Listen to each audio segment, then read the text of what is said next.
पार्थाय प्रतिबोधिताम् भगवता नारायणेन स्वयं व्यासेन ग्रथितां पुराणमुनिना मध्ये महाभारतम् अद्वैतामृतवर्षिणीं भगवतीम् अष्टादशाध्यायिनीम् अम्ब त्वाम् अनुसन्दधामि भगवद्गीते भवद्वेषिणीम् सर्वोपनिषदो गावो दोग्धा गोपालनन्दनः पार्थो वत्सः सुधीर्भोक्ता दुग्धं गीतामृतं महत्. Prostrations to all on this platform. We are overwhelmed by the responses which all the participants have been giving. There have been some questions which have been asked in the last session. We will deal with those questions and then go further. The first question is Isha Singh asks, what does Upanishad mean? Upa means close or near. Nishad is being seated. In simple terms, Upanishad means being seated close to something. Here in the Rudi, or with reference to this particular context, Upanishad would mean sitting close at the feet of a teacher. Upanishad means, Monier Williams, in terms of its meaning, gives Upanishad means setting to rest ignorance by revealing the knowledge of the Supreme Spirit. The meaning of Guru also, Gu stands for Andhakara or darkness or ignorance. Ru stands for removal of this ignorance. So Upanishad, as per Monier Williams' dictionary, means Upanishad setting to rest ignorance by revealing the knowledge of the Supreme Spirit. Adi Shankara Bhagavad-pada, in his commentary on the Upanishads, he says Upanishads means Atma Vidya, or the knowledge of the self, or Brahma Vidya, the knowledge of Brahman or the Creator. There are 4 Vedas, the Rig Veda, the Yajur Veda, the Sama Veda, and the Atharvana Veda. And Upanishads are the Vedanta, that is the culmination of these Vedas. For every Veda, there are Upanishads. For the Rig Veda, there is Aitreya Upanishad. For the Sama Veda, there is Chandogya Upanishad.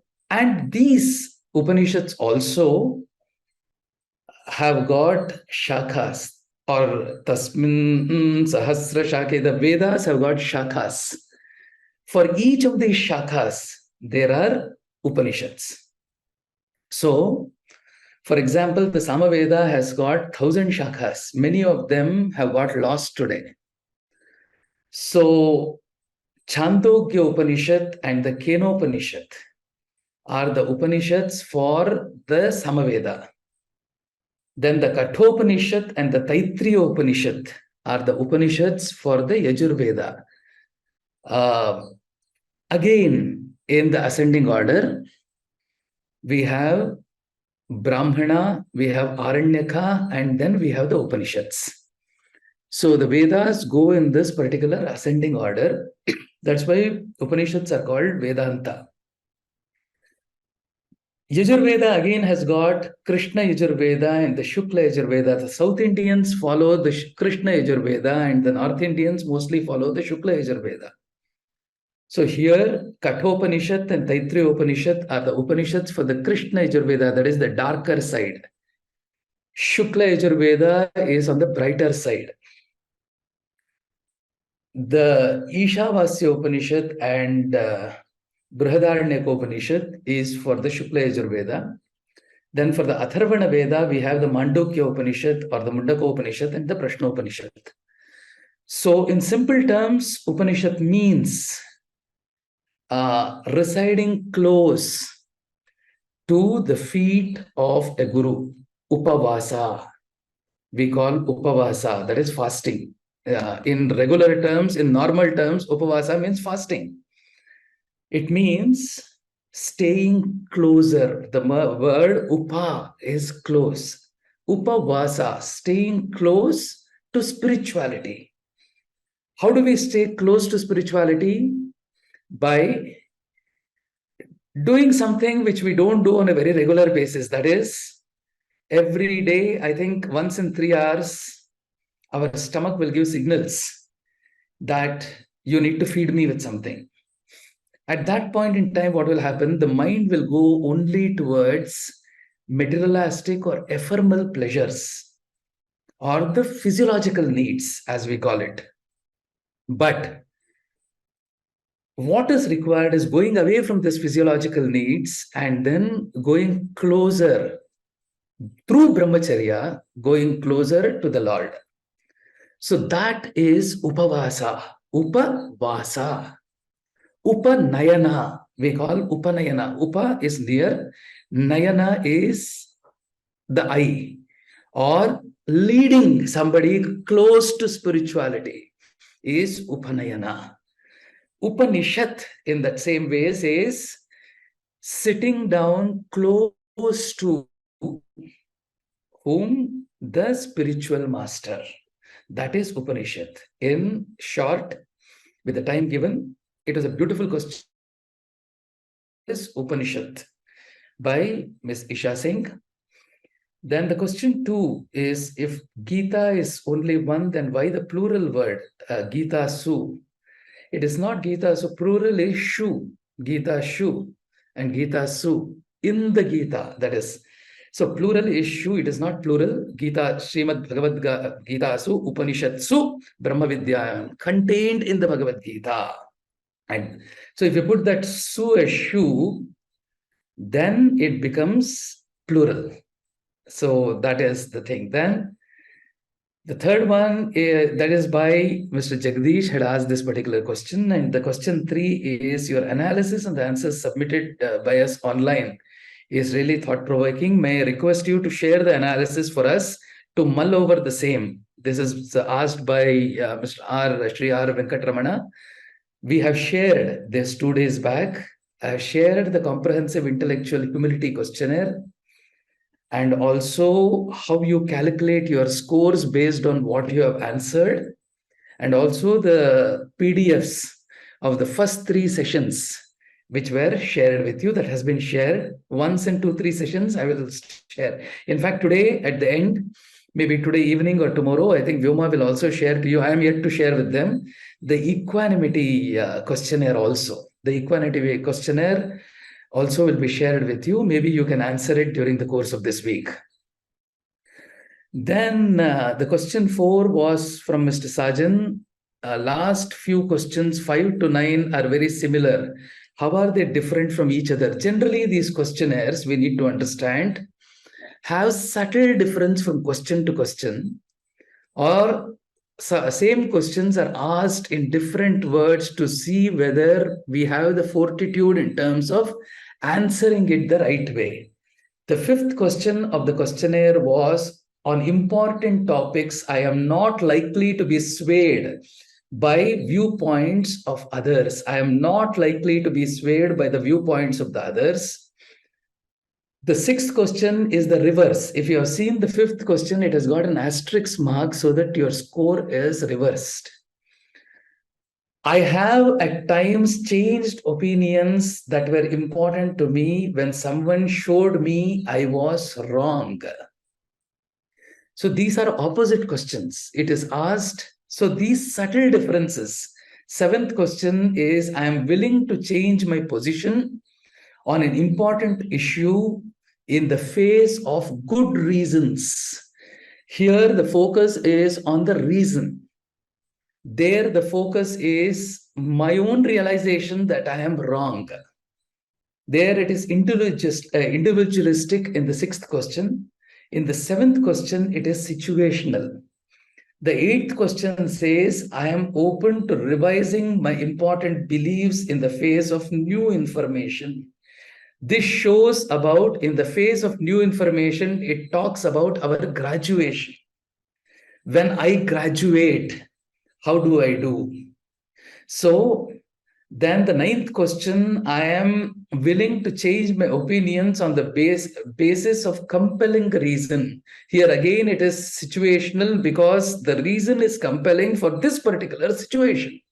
So taking this into consideration, each question has got a subtle difference within itself, and then we will have to analyze and then answer these questions rather than just putting yes or no. These are, Mr. Venkatramana had asked, it's a beautiful question. It needs a lot of mulling through the questions before asking this. Mr. Sajan has asked this question from 5 to 9. Then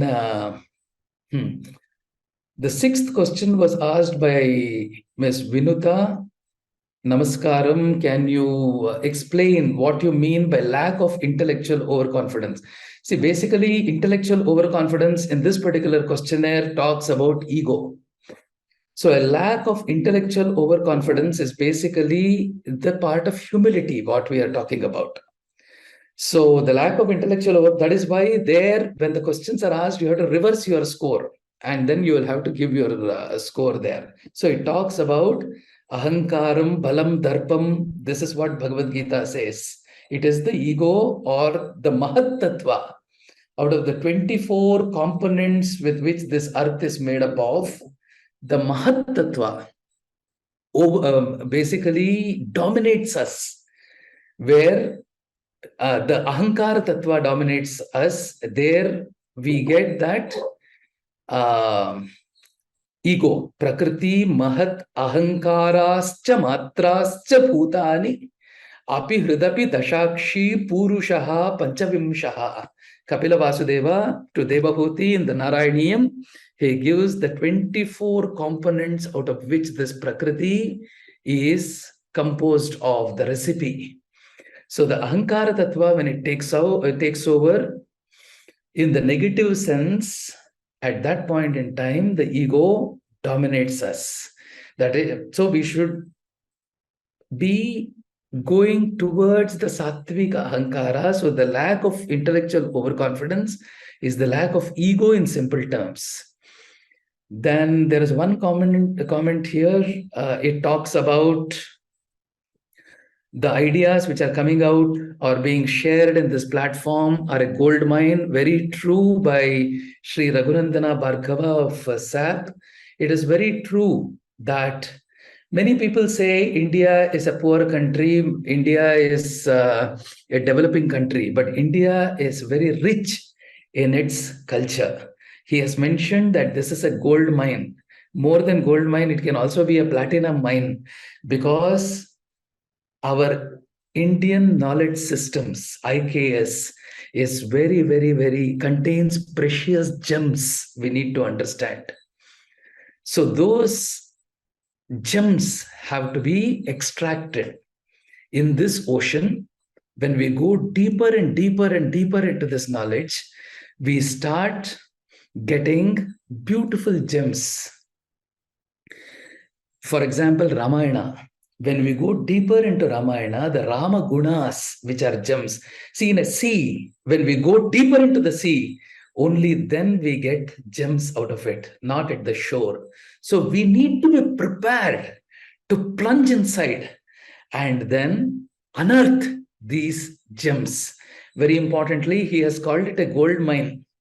Shiv Khera, in his book, You Can Win, he writes that if we are immersed in only the muck which comes out when we are digging in the gold mine, that 1 milligram or microgram of gold will be lost.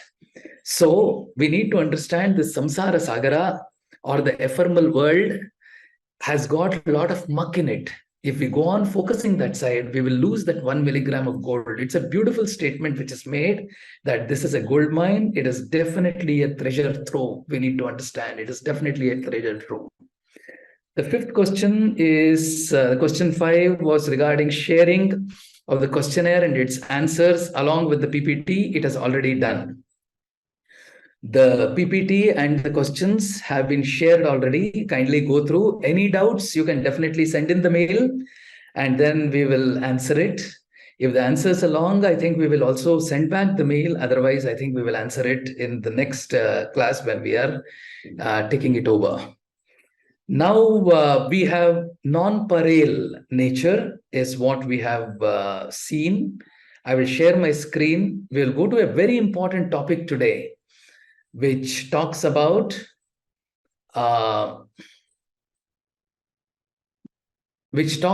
equanimity.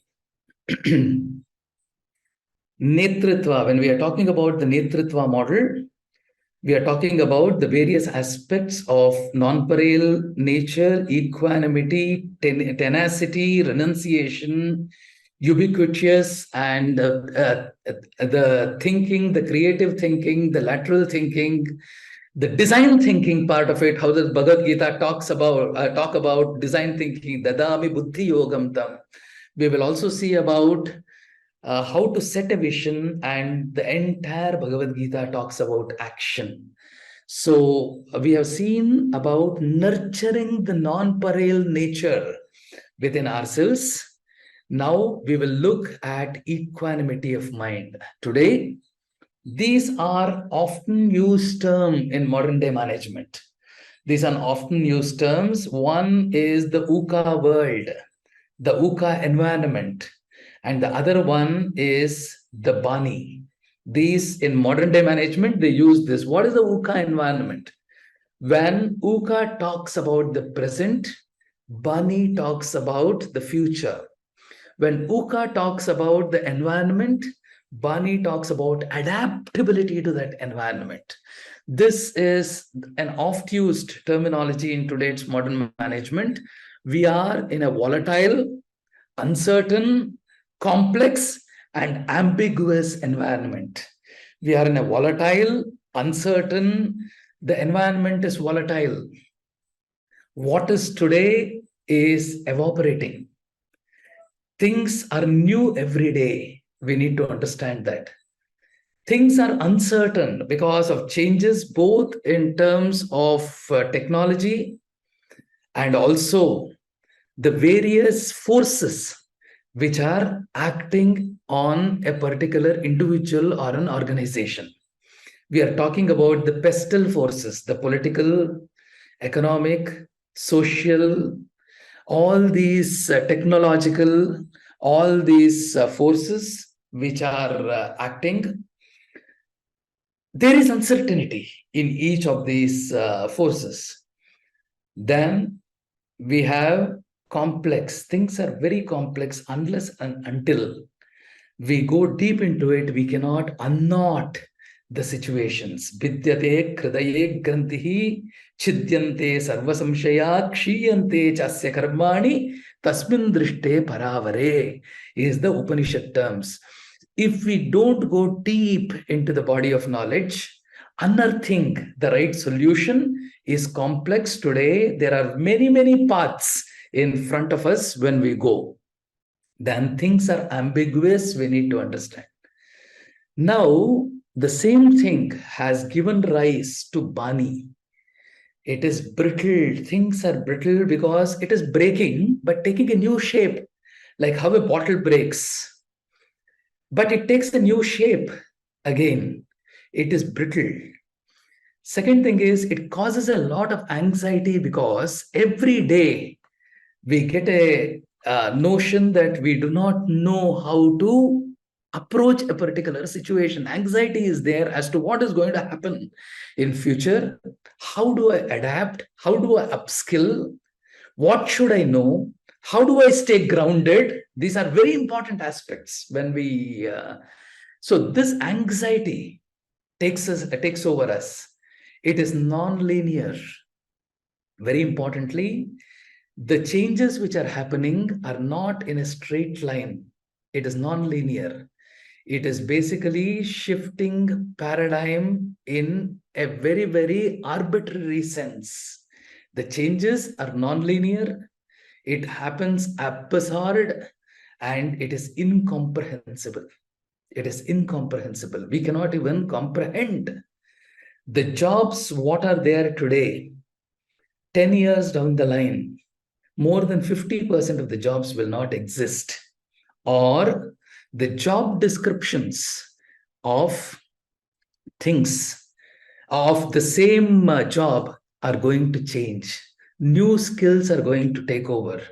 The job description will change. For the same job, you will require further skills. So things are changing every day. We cannot be static. We need to be dynamic. And in this dynamic situation, in this dynamic environment, when all the forces are hitting us from all directions, how do we maintain equanimity of mind? This is a very important question. And Bhagavad Gita, almost the first 6 chapters, talks to us in detail, because this is what makes a leader. A leader dons more than many caps every day. He may don more than 10 caps, 15 caps, 20 caps, depending upon the nature of work. So, when a leader dons different caps every day, how does he maintain the equanimity of mind? The chapter 4, verse 20 to 22 talks about giving up the desire for the result of action, ever contented and independent. A spiritual leader does not do anything even if he is engaged in action. It's basically a riddle. This particular statement is a riddle. How does he not do anything when he is doing action? When he is in action, he does not do anything. That means the mind is absolutely free. He feels that he is not doing anything, but he is always engaged. It's like an ant. An ant is always engaged in some activity or other.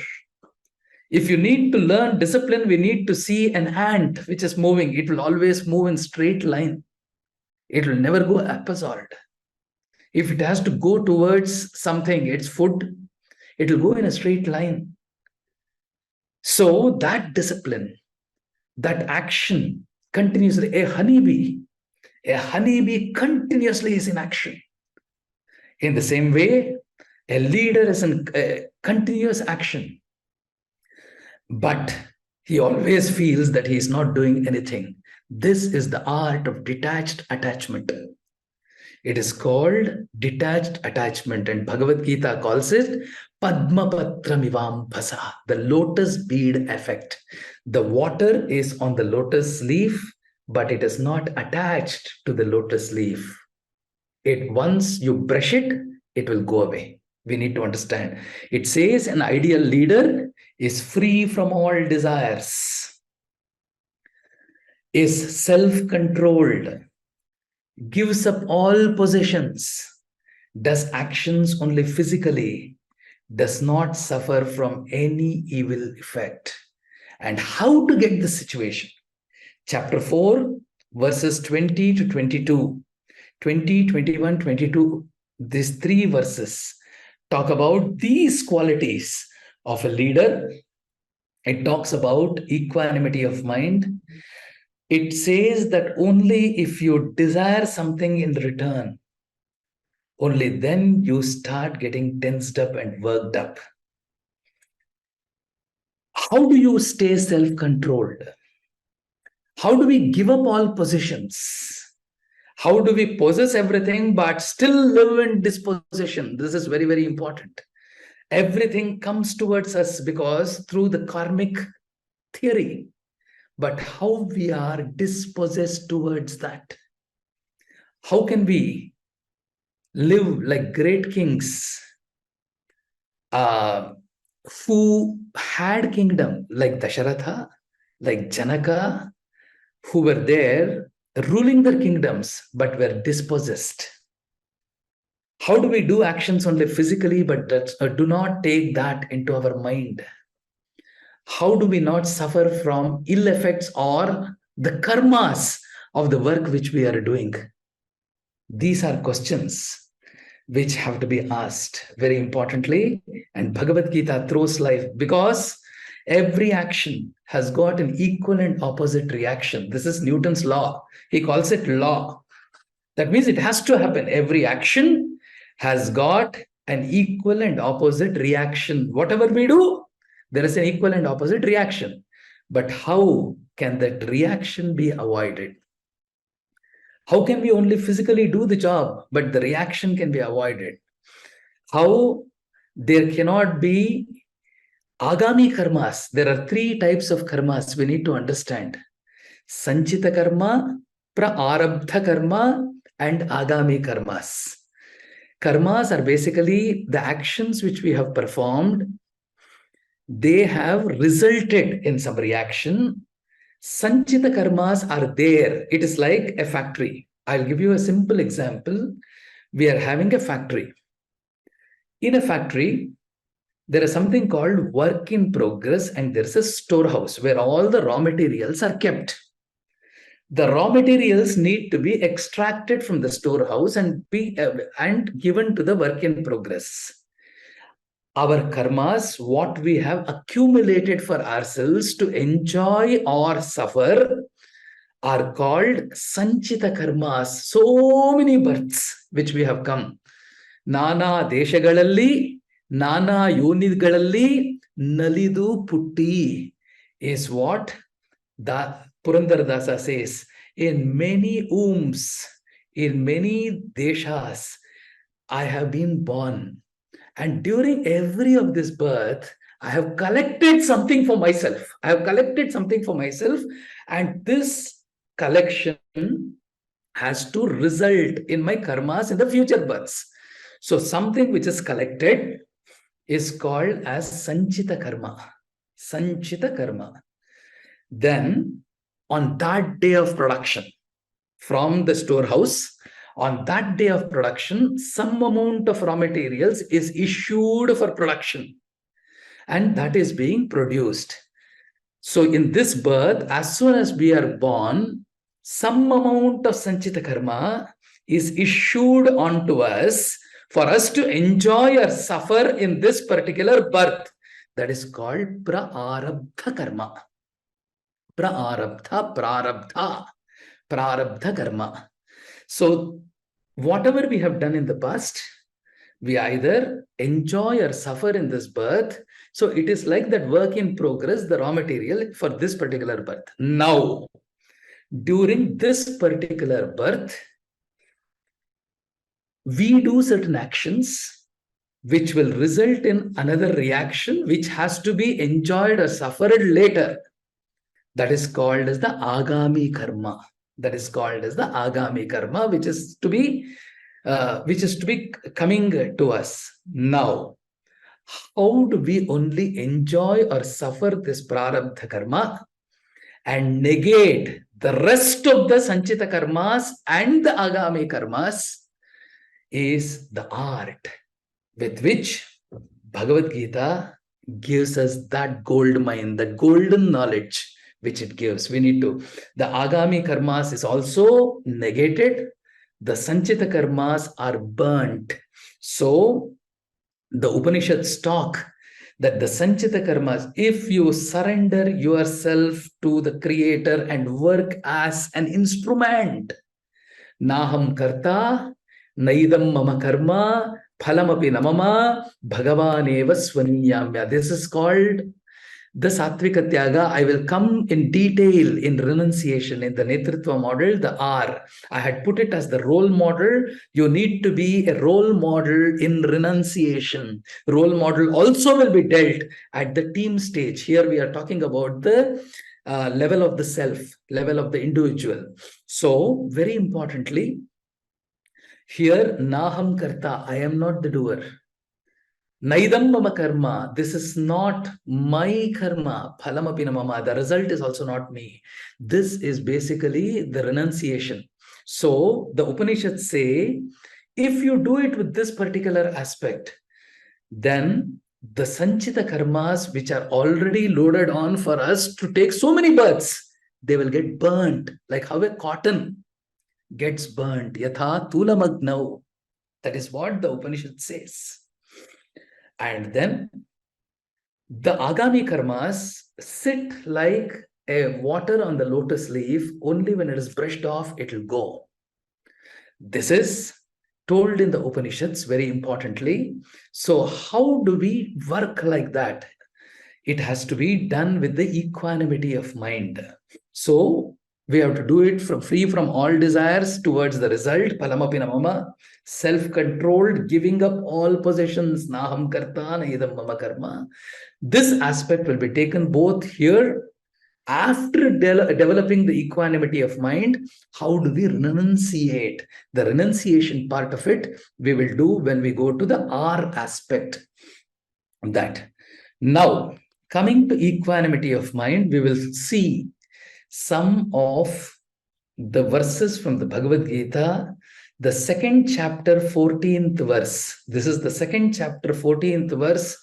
I submit to all in this platform that this verse is not a verse, it is a mantra. Personally, the soul recites this verse at least 50 times a day, because we are in different situations. The different situations basically put us in different emotions, create different emotions. During that emotions, if we have to shift from one emotion to other, or if we have to be stable, I think this verse is a mantra. What is a mantra? Manana trayate iti mantraha. Manana trayate iti mantraha. What is manana? Again and again, again and again, again and again, repeating. If you repeat something, that which protects, trayati is protection. Iti mantraha, manana trayate iti mantraha. So very importantly, this second chapter, 14th verse is a mantra. It is always good to by heart this verse and go on repeating it when there are emotions which we are not able to control within ourselves and we burst out. Matras parshastu kaunteya, shita ushna sukha dukkadaha, agama payinaha anityaha, tam titikshasva bharata. Matras parshastu kaunteya, shita ushna sukha dukkadaha, agama payino anityaha, tam titikshasva bharata. It's a beautiful verse. Kaunteya, O son of Kunti, because she had the equanimity of mind. That is why here in Bhagavad Gita, we need to understand that with reference to the context, Krishna refers to Arjuna. Kaunteya, O son of Kunti, Bharata, O one who is born in the Bharata Kula, the contact with objects of the senses, matras, parshas, to the tanmatras we are talking about. When the objects of the senses, I will explain that after the word-to-word meaning, matras, parshas, to give rise to cold, heat, happiness, grief, sita, ushna, sukha, dukkadaha. They come and they go. Agama payinaha. They come and go. They are not eternal. Anityaha. They are not eternal. You have to tolerate them. Tam titiksha. This word titiksha is everything which we have to develop. The titiksha. We will go into titiksha, but here we need to understand what is matra, tanmatra. There is our sense organs, the 5 sense organs. The sense organ, the sight, the taste, the nose, the smell, the ears, all these take in signals. They take in signals within us. And they're objects of these senses. Basically, the Panchabhutas with which this body is made, Akashat Vayuhu, Vayor Agnihi, Agner Apaha, Adhyaf Prithivi, These are the five: Akasha, Vayu, Agni, water, and the earth, the sky. These are the five Panchabhutas. These five Panchabhutas have got their Tanmatras. Shabda, Sparsha, Rupa, Rasa, Gandha. Shabda is sound. Sparsha is the touch. Rupa is the form. Rasa is basically the nectar from that. And Gandha is the smell. These five Tanmatras, Shabda, Sparsha, Rupa, Rasa, Gandha, create disturbances within us. But they are not permanent. We need to forbear them. See, for example, the earth has got all the five Tanmatras.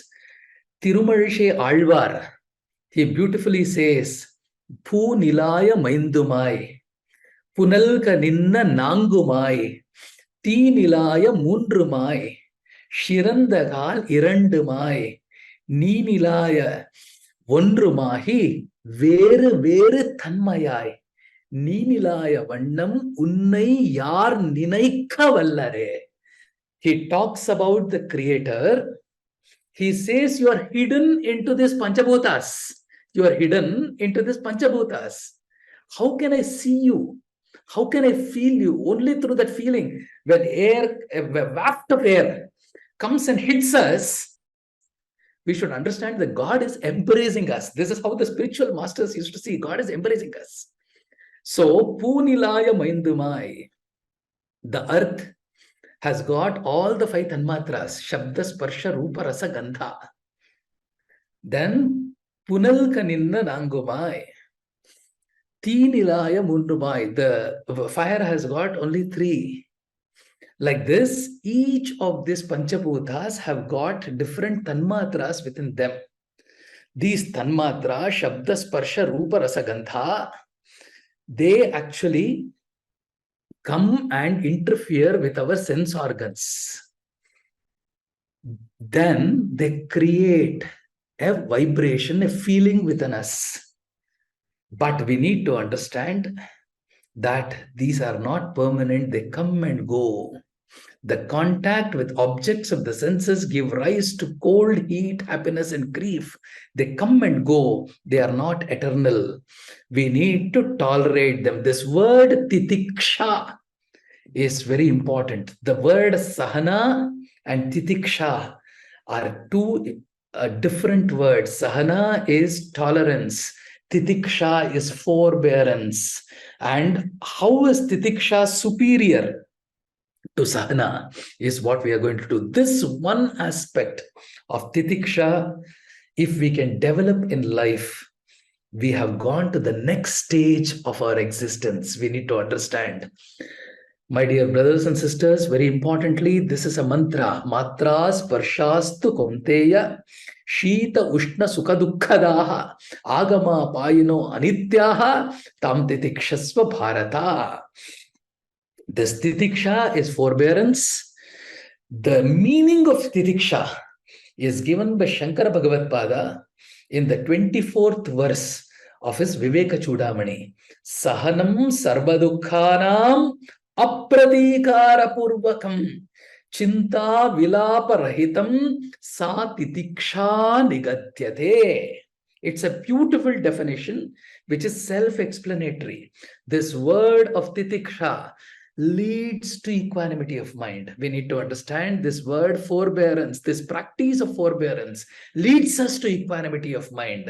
Sahanam sarvadukhanam apratikaramuttamam, all dukkhas, bearing of all afflictions without caring to redress them. Apratikar, we have to be like a sakshi. It'll come and it'll go. Being free at the same time from anxiety or lament or their score is called titiksha or forbearance. Shankar Bhagavad-pada has told it very easily. But how do we practice it? There are the people who practiced. In the Kapila Vasudeva, when he is giving to Devahuti, he beautifully gives for sadhus or spiritual people or for effective leaders, For effective leaders, the first quality, what they should have is titiksha. If they have got difficulty, bear the difficulty without complaining. Very importantly, without complaining, without cursing. Kapila Vasudeva says, who are sadhus? Who are sadhus? Who are people who are going towards spirituality? Titikshavaha, karunikaha, people who show mercy. Sukritaha, people who help others without saying anything in return, without wanting anything in return. Sarvadehinam, ajata shatravaha, shantaha, people, ajata shatravaha, people who do not have enemies. Shantaha, one who are absolutely tranquil from inside. Sadhavaha, sadhu bhushanaha. Who are sadhu bhushanaha? Srimad Bhagavata says, titikshavaha, karunikaha, suhrudaha, sarvadehinam, ajata shatravaha, shantaha, sadhavaha, sadhubhushanaha. One of the most beautiful verses in the Srimad Bhagavata, which we have to practice. Now, coming back to titiksha. What is titiksha? See, I'll give you an example of Narayana Bhattadri. Narayana Bhattadri, who wrote Narayaniyam. It is one of the most beautiful magnum opus, which was written in first person to Guruvayurappan of Guruvayur. When he was writing that, he was afflicted with rheumatism, that is rheumatic arthritis. An ordinary human being, when he gets arthritis or fever or any bodily disorder, he will start cursing that particular affliction or bodily disorder. He said, oh my God, this particular rheumatism or arthritis, if it had not come to me, I would have also run 100 meters and beaten Usain Bolt. If this was not there, I would have done that. This thing has really spoiled my life. You go on cursing it. Any affliction. We start cursing things. You start saying, because of that, and you go on saying that is a curse to me. That is a curse to me. We need to understand, to cure himself of rheumatic arthritis, Narayana Bhattadri composed Narayaniyam. And at the end of the 100th chapter, or during the 100th chapter, at the end of the 99th chapter, Avyaktam te swarupam duradikamatamam tattu shuddhaika sattvam murtim te samshrayeham pavanapurapate pahimam sarvarogat. Murtim te samshrayeham pavanapurapate pahimam sarvarogat. I need to see your divine form, O Lord Guruvayurappa, O Krishna. I need to see your divine form. Please cure me of this rheumatic arthritis. He calls out for that, but we need to understand that Narayaniyam, Granthas like Ramacharitamanus, Narayaniyam, Yadavabhyudayam, all these Granthas are to lift us above the affliction of samsara. We need to understand, affliction of samsara is the biggest curse what we have got. So we need to come out of that. Then he says, Agre pashyami tejo nibidatara kalaya valilo bhaniyam. Agre pashyami tejas. I am seeing a luster in front of me. In front of me, the Lord manifests in front of Narayana Bhattadri. And now comes the most important thing. He did not curse his rheumatic arthritis. And finally, when he had to give acknowledgements to Narayaniyam, whom to give the acknowledgement? This was like a thesis. He had to submit the thesis. Whom should I give the acknowledgements to? Should I give it to Krishna, who made me write this? Or should I give it to the person who told me to write Narayaniyam? Should I give it to my guru who taught me Sanskrit and Vyakarana Shastra? Whom should I give? The first acknowledgement, whom should I acknowledge first, was the question. Then he said, I wrote Narayaniyam because of only one reason. That is my rheumatoid arthritis. Let me acknowledge first the rheumatic arthritis because of which I wrote Narayaniyam. If that was not there, then I would have gone from palace to palace, courts of various kings, made money through Sambhavana, showing my prowess in Sanskrit, Vyakarana. I would never have written Narayaniyam and developed the bhakti onto Krishna. He says, He rogaha yuyameva sukhrudaha. Hey Roga, or rheumatoid arthritis, you are the closest friend to me. You are the closest friend to me. This is what this was not only bearing, he was seeing good in that particular aspect. So we need to understand, I'll come back to this slide later, but we need to understand that Titiksha has got two levels. One is seeing a defect and then overcoming it. The second, the higher level of titiksha is not seeing the defect, not only seeing the defect and seeing a meaning which is coexistent with the nature of things. Just now, Narayana Bhattadri's example, which I gave you, was of the second type. One is the defect. Oh, it is cold. Let me tolerate this cold. And then the cold is going to go. Summer is going to come. Rainy season, I am drenched. I change my clothes. And then I dry myself and that is gone. So one is a defect and overcoming defect. You have to put an effort in terms of overcoming that particular defect. In terms of rejecting that particular defect also, we need to make some effort. We say, okay, these are certain bad things which has come to me, but let me overcome it. We shall overcome, we shall overcome, we shall overcome someday. That is one song in English. In Hindi, hum honge kamyab, हम होंगे कामयाब, हम होंगे कामयाब एक दिन, मन में है विश्वास, पूरा है विश्वास, हम होंगे कामयाब एक दिन. This is one thing. But for doing this, it is a continuous process and we need to persist. Persistence is a very important aspect. We need to go on persisting. Sometimes we feel like giving up. So that is the lower level of titiksha, forbearance, that is tolerating without complaining, tolerating without cursing. That is the lower order of titiksha. So once we have 5 inputs or foundations for this titiksha, this is a model.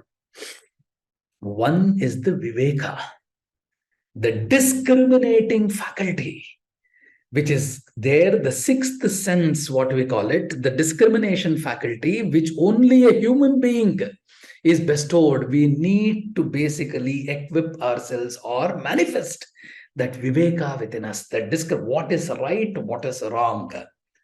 The first aspect is viveka, otherwise we live in ignorance. That is viveka. The next one is, there is omniscience. The God is present everywhere. We are instruments. The second aspect is knowledge of the omniscience. Okay, he is present everywhere and we are instruments. This is the second one. The third thing is no expectation. Do something. Karmanyeva adhikaraste ma phaleshu kadachana. Ma karma phala heturbhuhu ma te sangost akarmani. The 47th verse of the second chapter of the Bhagavad Gita talks about karmani yeva adhikaraste. Karmani yeva adhikaraste. We have rights only on duty. Ma phaleshu kadachana. Not on the results thereafter, because results will be given to us. To do the job is our job, is our duty. Ma karma phala heturbhu, since we are not the hetus for the phala, don't rest without doing any work. Mate sangos akarmani is what told in the 47th verse of the second chapter. So without an expectation, we need to work is what is told. Then we talk about nature intends good for people. Nature intends good for people. This is very, very important. Nature intends good for people, and fortitude, that is that inspiration which is there inside us. These are 5 aspects which support titiksha. Now, there are 2 ways with which we can forbear. The first way is to say, oh, these are the things which are causing trouble to me. Let me overcome that. It will also pass. So till that time, let me go on holding it. And then without complaining, I've seen some people on Ekadasi day, because their family, their parampara, their sampradaya would have told them that you have to fast. They take that fasting as a pain. I've seen some people, they say, oh, today is Ekadasi. I've been fasting since morning, I'm just waiting for tomorrow. I'm fasting. Okay. So it's a pain. They don't want to do it, but they are doing it because of external forces. But to overcome the higher level of titiksha, when we are talking about, is not seeing the defect as a defect, because the nature is a mixed bag. We need to understand. We come here as Mishra Sattva. Mishra Sattva is, there are 3 gunas: Sattvic, Rajasic, and Tamasic. 3 gunas. And these 3 gunas are present in nature at any given point of time. It is for us whether we want to take the Sattvic guna or we want to take the Rajasic or what basically is prevalent in us in greater proportions is what it is. We need to understand. So, very importantly, we need to see that this particular titiksha, defects are there. Do not see those defects, and seeing a meaning which is coexisting in nature of things is what we need to see. So this is a very important aspect which has to be seen. So here, the Ishavasya Upanishad gives a beautiful analogy. Here, I'll be ending with this analogy today and then go to the other verses. It talks about how you have to develop the titiksha. Sapariyagat shukram akayam abranam asnaviram shuddham apapa vidham kavirmanishi paribhus swayambhu yata tathyato arthan vyadada chashvatibhyaha samabhyaha. This is the 8th verse of the Ishavasya Upanishad. It talks about the omnipresence of the Lord. It talks about the perfection with which the Lord has created everything. It talks about everything has been done. Positiveness is there in the nature. How do we absorb? In what process we need to work so that we absorb those positivity from the nature is spoken in this particular verse of the Ishavasya Upanishad. Saha is he, the Adhikaran, the creator, who meditates on the self, thus realizes. If somebody is seeking spirituality, a spiritual seeker, prayagat, attained, shukram, free from sorrow, akayam, a person who does not have a body, avranam, eternal and full, ashnaviram, without muscles, without dense body, who is present everywhere. When we are talking about the Vishnu Sahasranama, Vishvam Vishnuhu Vashatkaraha, Vishnuhu, one who pervades in this entire Shuddham, a person who is pure, Apapa Vidham, untouched by evil. The Mahanarayana Upanishad says, Ambasya Pare, Bhuvanasya Madhye, Nakasya Prishthe, Mahato Mahiya, Nakasya Prishthe, one who is beyond all the sins. When God resides here also, he resides here, but the sins do not get attached to him, untouched by karmas. He lives here. He has made everything perfectly, but when it comes to doing work, how do we develop the process? How do we develop the mindset so that we take the right signals from the nature and then do the work? So everything is there in nature. Everything is perfect in nature. Everything is beautiful in nature. So taking these aspects and think there is nothing which needs to be done. It is only that we have to change the process. In total quality management, we say this is a very important terminology. Please lend the ears. What happens to the person while working is more important than the work itself. What happens to the person while working is important than the work itself. This is an important aspect.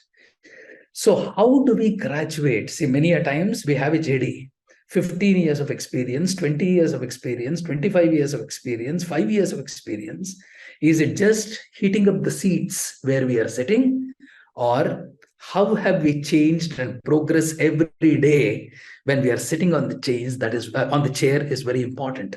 So 10 years of experience is how we have graduated ourselves in doing that particular activity perfectly. Perfection is God. Perfection in a job is God. It is God who does not have a form. Perfection is God himself. That is why we need to understand that work has to become workship. Workship is going towards God, going towards perfection. So when we are talking about perfection is God, again, we need to understand that the definition of God, that is called, the definition of God is Akhilaheya Pratyanika Samasta Kalyana Guna Paripurna. What are the identification marks of God? When we ask Swarupa Nirupaka Dharma, in Sanskrit it is called Swarupa Nirupaka Dharma. The identification mark. If somebody has to ask my identification mark, I will say I have got a mole on my back, I have a scar on my eyebrow. But what is the identification mark of God? It says Akilaheya Pratyanika Samasta Kalyana Guna Paripurna. In the Sri Bhashya, in the Brahma Sutra Bhashya, it is written Akilaheya Pratyanika. He has got 0 defects. Samasta Kalyana Guna Paripurna. He is full of qualities. He has got infinite qualities. Today, when we are talking of Six Sigma, when we are talking of Z, Z is 0 quality, 0 defects. When we are talking of Z culture, or when we are, or Z philosophy, or Six Sigma philosophy, or the Kaizen philosophy, we are talking about this aspect of Brahma Sutra, where Akhilaheya Pratyanika, 0 defects, Samasta Kalyana Guna Paripurna, infinite quality. So this is from the Brahma Sutra, which is coming up. So when we are talking about this Lord, who is full of qualities, who is all pervading, when he has created this particular cosmos, when he has created this particular Prakriti, he has given perfection in totality. How do we imbibe that perfection within us? And how do we work? With what state of mind we work to imbibe these right signals from the nature? How does the nature conspire to help us achieve perfection in the work what we do. When the gopis were doing the Krishna Vrata, they were doing the Krishna Vrata, the Srimad Bhagavata says, Hemante Prathame Masi Nanda Vraja Kumarikaha Cherur Havishyam Punjanaha Katyayanyasya Navratam Katyayani Mahamaye Mahayogin Yadhishwari Nandagopa Sutam Devi Patim Me Kurute Namaha. When gopis were doing this vrat on Krishna, then the creator Sriman Narayana conspired the entire nature to converge onto these gopis so that their vrat or sacrifice or activity or work, what they were performing, were successful. With what mindset they did this particular activity, with what heart they did this particular activity, for what cause they did this particular activity. If we know that and then try to relate that to our own work, the same nature will conspire so that our work will be successful and will be successful in every work. Titiksha, forbearance, has got two levels. One is at a lower level where we see the defect, but we overcome that. We make efforts to overcome the defect. But at the higher level, we do not see the defect. We do not see the defect, but we see the beauty. Why has it come to me? Nature has conspired to bring this to me so that I can learn and become a better individual. With these thoughts, I leave you today. It's 9:30. I leave you today. We come back, see a little bit more about this Upanishadic text and its further meaning, and then go to the future verses of equanimity of mind. Equanimity of mind is the basis with which we develop in our lives. It's very important because we are in different environments on an everyday basis. I will also be circulating, Vyoma will also be circulating an equanimity questionnaire during this week. Kindly do answer that questionnaire. We end with the Shanti mantra. Om Sahana Bhavatu Sahano Bhunaktu Sahaviryam Karavavahai Tejasvinabadhitamastu ma vidvishavahai. Om Shanti Shanti Shanti. Namaskaram. Thank you so very much. Have a great day, great life.